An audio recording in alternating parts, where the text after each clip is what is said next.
When she told me, "You don't match my style, that's why I don't bring you around my friends," I felt like the floor had been ripped from under me. I had given her my heart, my time, my loyalty, and in return, I was treated like some unfashionable object that didn't fit her image. At first, I was crushed. I asked her if she really meant it, and she casually nodded, as if I should have known my place all along. She told me I didn't dress well enough, that I wasn't flashy enough to stand beside her and her high-status friends. Her words were dripping with arrogance, and in that moment, I realized she saw me as disposable. That night, I didn't argue. I didn't cry. I just smiled and told her, "You're right." She looked at me strangely, thinking I was finally admitting defeat. But in reality, I was planning something far bigger than she could imagine. The truth was, I had more than she ever knew. While she was obsessed with style and appearances, I had been quietly building wealth through investments.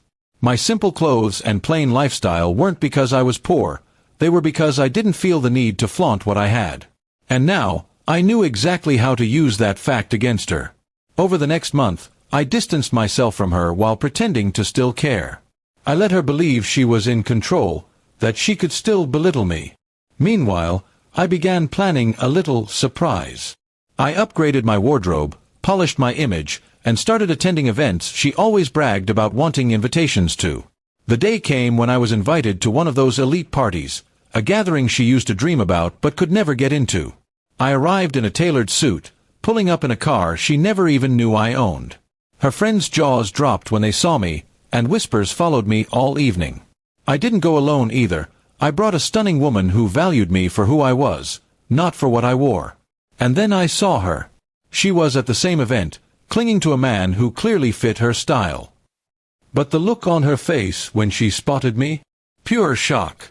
Her friends rushed to greet me, complimenting my success and charm, while she stood there ignored, her mouth hanging open. She tried to approach me later, pretending to be friendly. "You look different," she stammered. I simply smiled and said, "No, I've always been this way. You just never cared to see it." The man she had replaced me with barely paid her any attention, too busy showing off himself. Word spread quickly among her circle. Suddenly, I wasn't the plain, boring boyfriend she had hidden. I was the man everyone wanted to know. She, on the other hand, became the girl who had thrown away someone real for shallow appearances. Days later, she called me, her voice dripping with regret. She said she missed me, that she realized she had made a mistake. I laughed, actually laughed, into the phone.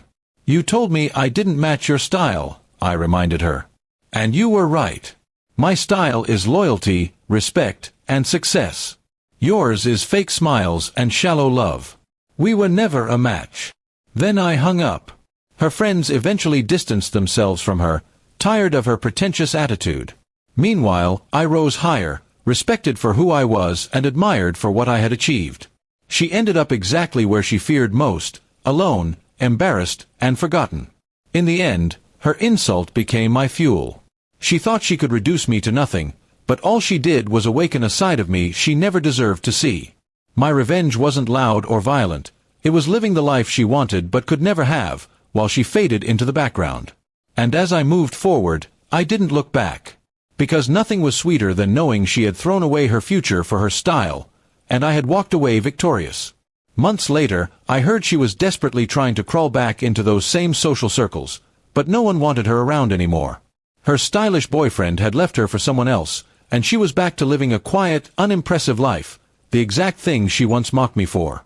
Meanwhile, I was thriving, surrounded by people who valued more than just appearances. Sometimes, I think about her words, "You don't match my style." She was right, but not in the way she thought. I never matched her shallow world, and I never will. My revenge wasn't just proving her wrong, it was proving to myself that I deserved far better. And now, every success I enjoy is a reminder that walking away was the greatest victory of all.